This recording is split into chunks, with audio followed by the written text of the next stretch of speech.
The sun was falling low over the Arizona desert when Eli Carson rode his tired horse toward the trading post. The air was hot and dry, and the wind carried the smell of dust and sage. His clothes were worn, his boots cracked, and his hat had lost its shape long ago. The past few months had been hard on him. A storm had scattered his cattle, and rustlers had taken the few he had left. He needed supplies to start over, but he had nothing left to trade. Eli had been a cowboy all his life. He wasn't rich or famous, just a man who worked with his hands and tried to stay honest in a world that often wasn't. When he reached the wooden porch of the trading post, he tied his horse and wiped the sweat from his brow. Inside, the air smelled of tobacco and dry leather. A few men were sitting around a table playing cards and laughing too loud. Behind the counter stood a rancher named Brooks, a man Eli had once helped in a cattle drive months before. Brooks's eyes lit up when he saw him. "Well, look what the wind blew in," Brooks said with a grin. "Still owe you for that horse, don't I?" Eli nodded slowly. "I was hoping you hadn't forgotten." Brooks scratched his chin, pretending to think. "I haven't got the cash, friend, but maybe I can pay you another way." Eli frowned. "What way?" Brooks looked toward the back room and motioned for someone to bring something out. A moment later, a man led out a young woman with dark hair and tattered clothes. Her wrists were tied with a strip of leather, but her back was straight and her face was calm. Her eyes were dark and sharp like a hawk's. She didn't look scared, just tired and proud. Brooks said, "Traded for her last week from a drifter. Apache girl, strong, quiet, knows how to work, worth more than any horse. Take her as payment and we're even." The room went quiet. Eli stared at Brooks, then at the girl. "She's a person, not a thing to trade," he said quietly. Brooks laughed. "You want the horse back or not? I'm giving you a deal." Eli's stomach turned. He looked again at the girl. She met his eyes, not with fear, but with steady silence. Something in her look stopped him from walking away. He knew this wasn't right, but he also knew Brooks would hand her off to someone worse if he refused. "All right," Eli said after a long pause. "Untie her. I'll take her." The men at the table chuckled among themselves. Brooks untied her hands and pushed her toward Eli. She didn't stumble or resist. She just stood there silent, then followed Eli outside. When Eli helped her onto his horse, she sat tall behind him, saying nothing. As they rode out of the trading post, the laughter of the men faded behind them, replaced by the quiet hum of the desert wind. They traveled for miles under the red evening sky. Eli stopped by a creek as the light faded and built a small fire. He gave her water and a piece of dry bread, but she didn't take it. She sat across the fire, arms crossed, staring at the stars. Her face was still and unreadable. Eli sighed and said softly, "You don't have to be afraid. I'm not going to hurt you." She didn't answer. Her eyes remained on the horizon where the last light was fading. Eli looked at her again, wondering who she was and where she came from. Her clothes were torn, but her posture was proud, almost royal. He noticed small beads tied into her hair, carved with delicate patterns. This was no ordinary captive. Hours passed and the night turned cold. Eli lay by the fire but couldn't sleep. He kept glancing at her. She hadn't moved. The firelight flickered across her face and he saw something, strength mixed with sadness. He wanted to ask her name, but he knew she wouldn't answer. Finally, he said quietly, "I'm Eli Carson. You don't have to stay with me if you don't want to. I'll take you wherever you wish." This time she turned her head slowly and looked at him. Her voice, calm and clear, surprised him. "Then why did you take me?" Eli hesitated.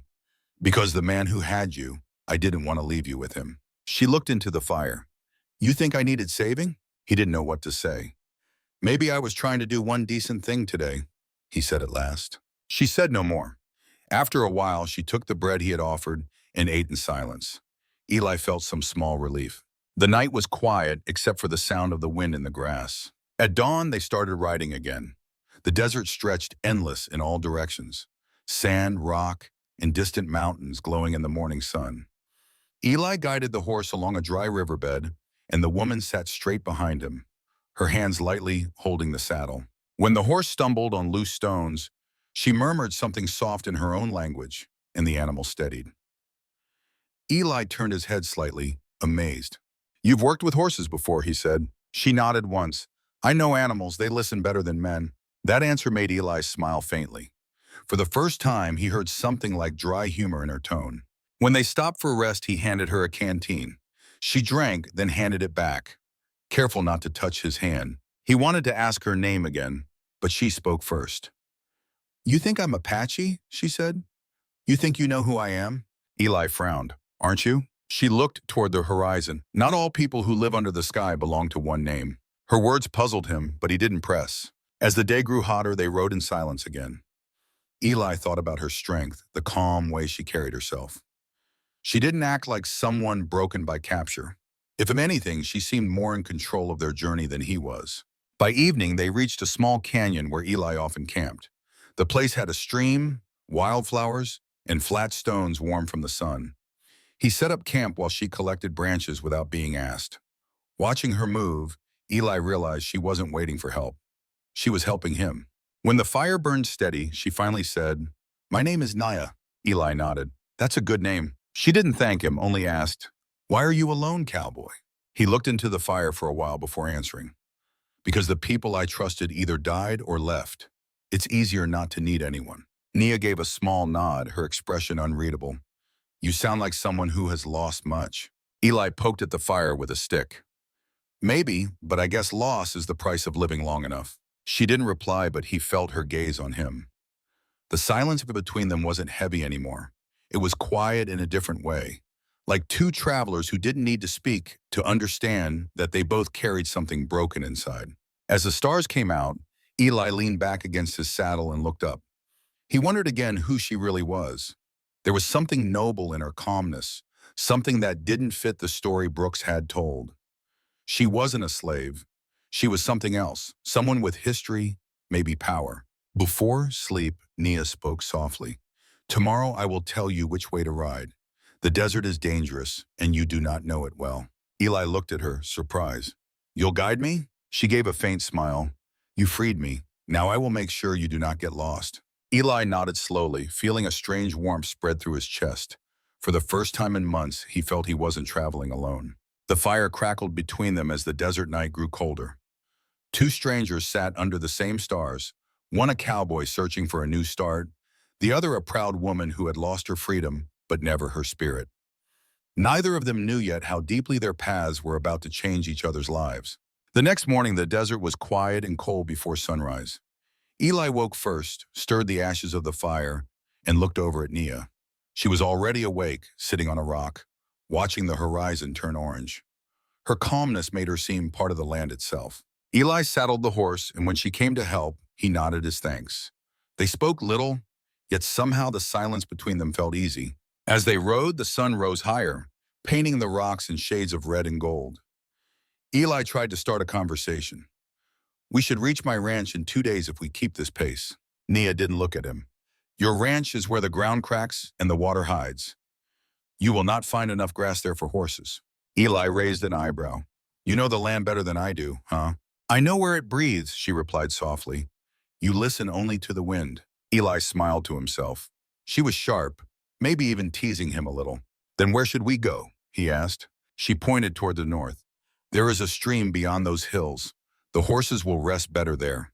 He hesitated, but then changed direction. As the day went on, he realized she was right.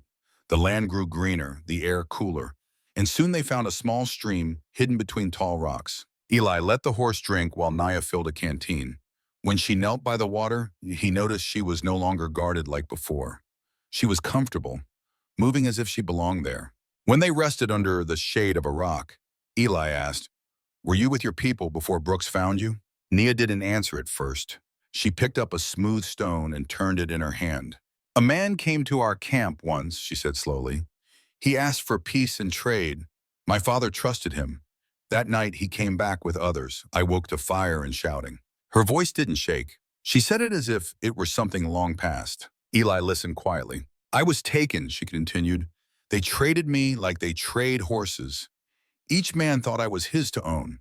You were the first who looked ashamed." Eli lowered his head. "I didn't want to take you. I just didn't want him to hurt you more." She looked at him then. "You did not take me. You gave me a road." They sat in silence for a while, both thinking about the roads that had brought them there. The sound of running water filled the air. After a while, Nia spoke again. "Why do you live alone?" Eli shrugged. "Life on the trail doesn't leave much room for company. People come and go. The land stays." She nodded slightly. But the land can't talk back. He laughed softly. No, but it listens better than most folks. That made her smile, a small one, but real. It was the first time he saw her face soften. They continued their journey later that afternoon. Naya led the way now, pointing out where to ride to avoid loose sand and hidden cactus. Eli realized she was not a follower but a guide. She moved with the quiet certainty of someone who belonged to every rock and shadow. When they camped again, the night was cool and full of stars. Naya sat near the fire, carving something from a piece of wood. Eli watched her hands, steady, graceful, sure. What are you making? He asked. She lifted the small shape for him to see. It was a tiny horse. For your animals, she said. He listens to you, but trust me. Eli chuckled. He's got good sense then. She handed the carving to him. Their fingers brushed for a second, and he felt the warmth of her hand. It wasn't a feeling of romance. It was trust.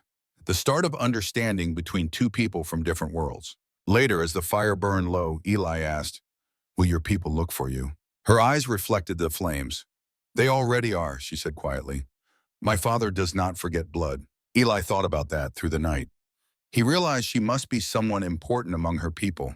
The way she spoke, the confidence she carried, it wasn't ordinary. He wanted to ask more, but he felt it wasn't his place yet. The next morning, they were up early again. They crossed a dry plain where vultures circled high above. The sun was sharp, and sweat ran down Eli's back. Naya rode silently, her eyes always searching the distance. Suddenly, she raised her hand. Stop, she said. Eli halted. What is it?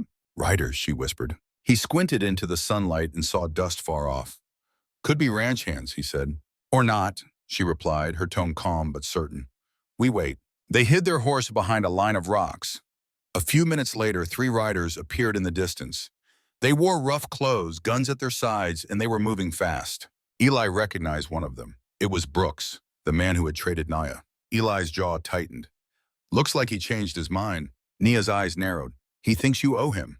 Eli checked his rifle but didn't lift it. I'm not starting trouble. She shook her head. Trouble is already here. The rider stopped near the rocks, scanning the land. Brooks shouted, Carson, you got something that belongs to me? Eli stepped out slowly, hands open. You traded her fair. What do you want now? Brooks spat on the ground. You think you can just take my property and ride off? Before Eli could answer, Naya stepped forward from behind the rocks. The riders froze. Her face was calm, but her eyes were burning. I do not belong to anyone, she said. Brooks laughed harshly. You talk real fine for a slave. Eli's voice was low but firm. That's enough. Brooks sneered. You're gonna stop me? Nia turned to Eli. You said you were tired of losing everything. Do not lose your honor too. Her words hit him harder than a blow. He looked at Brooks and said evenly, She's not yours. She never was. Go home. Something in Eli's tone must have carried weight, because after a long pause, Brooks cursed and turned his horse. The men rode off, throwing dust behind them. When they disappeared, Eli let out a breath he hadn't realized he'd been holding. Nia looked at him. You did not fight, she said. Eli shook his head. There's more than one way to win. For the first time, Naya smiled fully. Maybe you do listen to the land after all. They rode on until nightfall. The moon was bright and the air smelled of rain. Eli felt a strange peace he hadn't known in years. When they stopped by a small canyon, Nia said softly, You should not travel toward your ranch tomorrow. We will go east. Eli frowned. Why east? She looked at the stars. Because that is where my truth waits. And maybe yours too. He didn't understand what she meant, but he trusted her. Something deep inside told him this journey was no longer about repaying a debt or reaching a ranch. It was about learning something he didn't yet know. As they sat by the fire, Naya began to hum a soft tune, one Eli didn't recognize. The sound mixed with the rustle of the wind and the crackle of flames. It was a song of the land, old and full of memory. Eli listened until his eyes grew heavy. He thought of all the choices that had brought him here, the storms, the losses, the deal that never should have happened. And yet somehow it felt like everything had led him to this moment. When sleep finally came, he dreamed not of cattle or dust, but of a desert filled with light and a voice calling his name through the wind. The morning air was cool and a soft mist hung over the canyon. When Eli and Nia began to pack their things, the land around them was quiet except for the sound of running water and the distant cry of a hawk. The sky was clear, and the rising sun turned the rocks a deep shade of gold. Eli felt a calm he hadn't felt in a long time. For days now, he had followed Naya's lead, and every turn she chose seemed to bring them closer to something unknown yet important. They rode east, as she had said. The land slowly changed. The wide desert gave way to hills with tall grass, and the air smelled sweeter. Eli couldn't help but notice how Naya seemed to know every path, every sign on the ground, even the way the birds moved. She would stop at times, kneel, and touch the earth as if listening. Then she would rise and say, "We go this way." Eli trusted her more with each passing mile. She spoke little, but when she did, her words carried meaning. Sometimes she would share small memories, a story about her childhood, about learning to read the wind or follow stars. Eli listened quietly, fascinated. He realized she was not just wise. She was educated in her own way, guided by traditions that ran deep in her blood. By midday, they reached a narrow canyon. The walls rose high on both sides, painted in red and orange by time. Nia stopped the horse and looked around. "We will pass through here," she said. "It is shorter than going around." Eli looked uneasy. "Looks tight. If anyone were waiting to ambush us, we'd have nowhere to run." She smiled faintly. "No one is waiting. The land is asleep today." They rode in, the sound of hooves echoing off the stone. The air grew cooler in the shade, and the smell of rain lingered faintly. Halfway through the canyon, Nia raised her hand again. "Stop," she whispered. Eli froze, scanning the walls. A moment later, the faint sound of distant voices reached them. Then before he could react, figures appeared at the far end of the canyon. Riders on horseback wearing leather and feathers, their faces marked with paint. Eli's hand went to his gun, but Naya touched his arm gently. "Do not," she said softly. The riders spread out, forming a line that blocked the way. One of them, an older man with silver streaks in his dark hair, dismounted and stepped forward. His presence commanded respect even before he spoke. His eyes went to Naya, and for a long moment, the canyon was silent. Then, in a deep voice, he said something in a language Eli didn't understand. Nia answered in the same tongue, her voice steady and sure. The man's expression changed. Surprise, then recognition. Slowly, he approached her and placed his hand over his heart. Eli watched in silence as the other riders bowed their heads. The man spoke again, this time in English. "You are alive," he said to Nia. Nia nodded. "Yes, Father." Eli's eyes widened. He looked from one to the other, stunned. "Father," he repeated. The older man turned to him. "I am Gray Eagle, chief of the Red Mesa people," he said. "This is my daughter." Eli felt his throat tighten. For a moment, he didn't know what to say. He thought of the day he'd taken her from Brooks, of the laughter of the men at the trading post. He had accepted her like an object without knowing who she truly was. Shame burned inside him. Gray Eagle studied him carefully. "You are the man who took her from the traders." Eli nodded slowly. "Yes, sir, but not to harm her. I swear it. I didn't know who she was." The chief looked at Naya. "And yet you ride with him." Nia stepped closer to Eli. "He gave me freedom when others would not. He treated me as a person, not as a thing to be owned." The riders murmured among themselves, surprised by her words. Gray Eagle's expression softened. "Then he has done what few of his kind would do," he said quietly. Eli bowed his head. "I don't deserve your thanks. I only did what was right." Nia turned to him. "Sometimes doing what is right is rare enough to be a gift," she said softly. The chief nodded to his men, and they dismounted. The canyon filled with the smell of horses and dust as the riders gathered around. Some offered food and water. Eli felt their eyes on him, curious but not hostile. He saw the respect they gave Naya, how they waited for her to speak before acting. It was clear she was not only the chief's daughter, but someone deeply valued among her people. Gray Eagle invited them to his camp, which lay beyond the canyon near a wide river. As they rode together, the world seemed to open. The camp was alive with families, children, and the sound of drums. Women worked near the fires and men tended horses. Everyone stopped when they saw Naya return. Some cried out her name. Others ran to her, touching her hands as if to make sure she was real. Eli stayed behind, feeling out of place but also moved. He had never seen such warmth, such deep connection. That night, a fire burned in the center of the camp. Gray Eagle sat beside Naya, and Eli was given a place near them. Food was shared, and stories were told in their native tongue. Though Eli didn't understand the words, he understood the emotion, the laughter, the tears, the relief. When the crowd quieted, Gray Eagle stood and spoke to everyone. My daughter has returned. The spirits have guided her safely through the desert. And this man, he said, pointing toward Eli, helped her find her way. Eli stood, feeling every eye on him.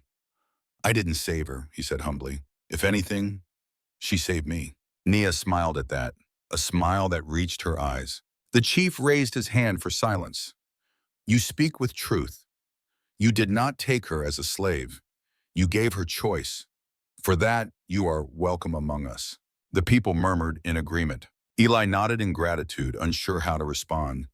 He felt a deep sense of respect and responsibility. Later that night, when most of the camp had gone to rest, Nia walked with him to the edge of the river. The moonlight shimmered on the water. You look troubled, she said. Eli sighed. I can't stop thinking about how I first met you. I feel ashamed for accepting that deal. Nia looked at him quietly. You judged yourself more than I ever did, she said. You saw me, Eli. That was enough. He looked at her, the moonlight soft on her face. You could have left me any time, Nia. You could have gone home. I wanted to see if the world outside my people still had men with honor, she said. Now I know it does. Eli was silent for a long moment. What will you do now? She looked across the river where her people's fires glowed. I will stay for a while. My father needs me, but your path isn't finished either. He nodded slowly. I reckon you're right. Nia reached into her pouch and took out a small silver pendant carved with symbols. Take this, she said, so you will not forget that even across worlds, kindness is remembered. Eli hesitated before taking it. Thank you. The night grew still. The stars above seemed endless. In that quiet moment, Eli realized something. He had come to the desert searching for supplies and found something far greater. He had found truth, respect, and the strength to be better than he once was. When dawn came, the camp stirred with life again. Children ran laughing and smoke rose from the fires. Eli saddled his horse, ready to leave. Nia stood beside her father, watching him go. Gray Eagle lifted his hand in farewell. You will always have a place here, Cowboy. Eli smiled, touched his hat, and said, Thank you, Chief, for everything. As he rode away, the wind carried the faint sound of Nia's voice, soft and proud. Walk in honor, Eli Carson. He didn't look back right away. The land stretched before him, wide and endless. But now it felt different, alive, forgiving, full of hope. And around his neck, the silver pendant caught the morning sun, shining like a promise. The morning after Nia left, the ranch felt too quiet. Eli woke early as always, but when he stepped outside, he half expected to see her near the corral or by the fire, feeding the horse or humming softly. The wind carried only silence. The coffee pot still sat where she had left it. Her footprints in the dust were fading, and somehow that made his chest tighten. He stood for a long while staring toward the horizon where she had disappeared. The desert stretched endless and golden, the same as before. Yet nothing looked the same anymore. He touched the feather pendant hanging around his neck and felt the smooth surface warm under the morning sun. It reminded him that kindness could change a man more than pain ever could. Days passed. Eli threw himself into work. He built new fences, repaired the old barn, and planted rows of corn near the stream. The ranch began to look alive again. But the quiet moments always found him. Moments when he'd stop working and find himself looking east, wondering what Nia was doing. He thought of her laughter when she teased him about his cooking, the way she spoke softly to the animals, the calm strength in her eyes. As weeks turned into months, stories began to spread in town. People said they had seen an Apache woman riding through settlements, speaking of peace and helping lost travelers. Some said she was the daughter of a great chief. Others said she was a spirit of the desert, guiding those with pure hearts. Eli never said much, but whenever someone mentioned her, he'd smile quietly and keep working.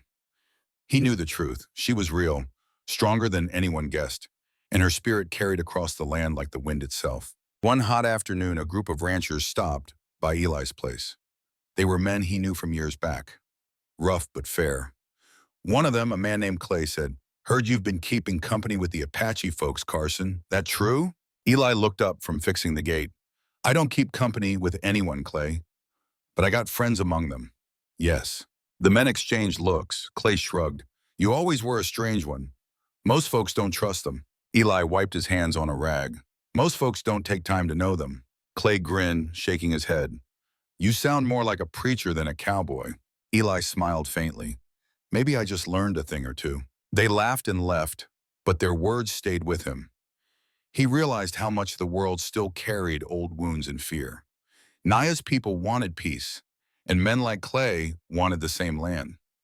Eli wondered if one man could make a difference. Then he looked at the feather pendant again and thought, maybe he could try. He started inviting travelers who passed by to rest at his ranch. He shared food, offered water, and listened to their stories. Some were white settlers, others were native traders or wanderers from far-off towns. Eli treated them all the same. Slowly, his ranch became a place known for its peace. Folks called it Carson's Crossing because everyone was welcome to cross his gate. One evening, as the sun burned orange over the hills, a young boy arrived on foot, tired and dusty. He said his horse had gone lame miles back, and he had no place to go. Eli gave him food and a bed in the barn. The boy noticed the pendant and asked, "Mister, where'd you get that feather?" Eli smiled. "A friend gave it to me, someone who taught me what respect means." The boy nodded thoughtfully. "Looks like something special." "It is," Eli said quietly. As the years passed, Eli grew older, but not slower. The ranch thrived. Travelers still came and went, always leaving with stories about the cowboy who spoke kindly and asked for nothing. Some said he once saved a woman in the desert. Others whispered that he was part of a promise that joined two worlds. Eli never confirmed or denied any of it. He just smiled and went on fixing fences and tending to his horses. Then one spring morning, something unexpected happened. A group of riders approached the ranch. At their lead was a tall young woman with long dark hair braided down her back. Eli stepped out onto the porch and froze. Even before she spoke, he knew who she was. It wasn't Naya, but her face carried the same strength, the same calm eyes. She rode closer and dismounted with quiet grace. "You are Eli Carson?" she asked. He nodded slowly. "That's me." She smiled softly. "I am Lena, daughter of Nia." Eli's heart skipped. For a long moment, he couldn't speak. "Your mother? She's well?" Lena nodded. "She lives in peace with my grandfather's people. She told me of you. She said, if I ever found the world too heavy, I should seek the man who sees all people as one." Eli felt a warmth spread through him. He guided her horse to water and said, "You're welcome here any time, Lena. Your mother saved my soul once." They sat on the porch that evening, talking as the stars appeared. Lena told him stories of her mother's travels, how she had become a voice of peace between tribes and settlers. She said that Nia often looked east at sunset and smiled, saying the cowboy she once met would be proud of what she built. Eli listened, silent and full of emotion. The fire crackled softly between them. "She was the strongest person I ever knew," he said quietly. "She said the same of you," Lena replied. The next morning, before she left, Lena handed him a small pouch. Inside was a new feather pendant carved from stone, but shaped slightly differently, longer, smoother, more detailed. "Mother said, when the time comes, give this to someone who needs to learn the same lesson you once did," she said. Eli held the pendant gently. "Tell your mother I'll keep my promise." Lena nodded, mounted her horse, and rode away. Eli watched her disappear, just as he had watched her mother years ago. But this time, he didn't feel sadness. He felt peace. He knew that some stories didn't end. They simply passed forward like the wind carrying seeds. Years later, travelers who came to Carson's Crossing found an old cowboy sitting on the porch with a feather pendant always around his neck. He was kind to everyone, no matter where they came from. They said he never raised his voice, never spoke ill of anyone. He just listened and smiled. When asked about the necklace, he always said, "It's a reminder that one act of kindness can change a man forever." When Eli grew too old to ride, he planted a young tree near the well, right where Naya once stood the morning she left. He hung the second pendant from one of its branches so the wind could carry its story across the desert. And on quiet evenings when the sun dipped low, the breeze would whisper through the leaves, sounding almost like a woman's soft song carried from far away. Long after Eli Carson was gone, travelers still stopped by the ranch. They would see the old tree, the feather swaying gently, and the small sign carved into the wood post that read, "Honor is not what you take, it's what you return." No one knew who wrote those words, but the story lived on. The cowboy who once accepted a stranger as payment had found family instead, and the daughter of a chief had found in him a bridge between two worlds. The desert, once silent and harsh, carried their memory through the ages. Every sunset seemed to glow a little warmer there, as if the land itself remembered two souls who met by chance and turned it into something eternal, a story of respect, forgiveness, and the simple power of kindness. And when the wind blew softly across the plains, it sounded like a whisper, a voice saying, "Walk in honor, Eli Carson." Sometimes the most life-changing moment begins with the heaviest shame. Eli Carson never meant to own another human being. When he accepted Naya as payment, his hands shook with disgust at himself. Yet in that single reluctant act of mercy, refusing to leave her to a crueler fate, he set in motion something far greater than he could imagine. He didn't know she was a chief's daughter. He only saw a proud woman being stripped of her name, and something inside him said, "Not today." What followed wasn't a fairy tale romance. It was a slow, quiet awakening. Two wounded souls, one who had lost everything to greed, the other to betrayal, taught each other that honor isn't about being perfect. It's about choosing decency even when it costs you, even when you feel unworthy. Through shared campfires, silent rides, and the simple courage to see each other as equals, they rebuilt what the world had tried to break: trust, dignity, and the belief that people from opposite sides can still belong to the same human family. This story whispers a truth we all need. Your smallest act of conscience, the one nobody applauds, the one that embarrasses you later, might be the seed that grows into someone else's freedom and your own redemption. So tell me in the comments, when was the moment you chose to do the right thing even though it felt uncomfortable or shameful at first? How did it change you? I read every single reply.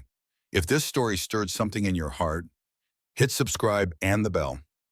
Every week, we share real cowboy stories that remind us the wildest frontier is still the human heart. See you in the next one, partner.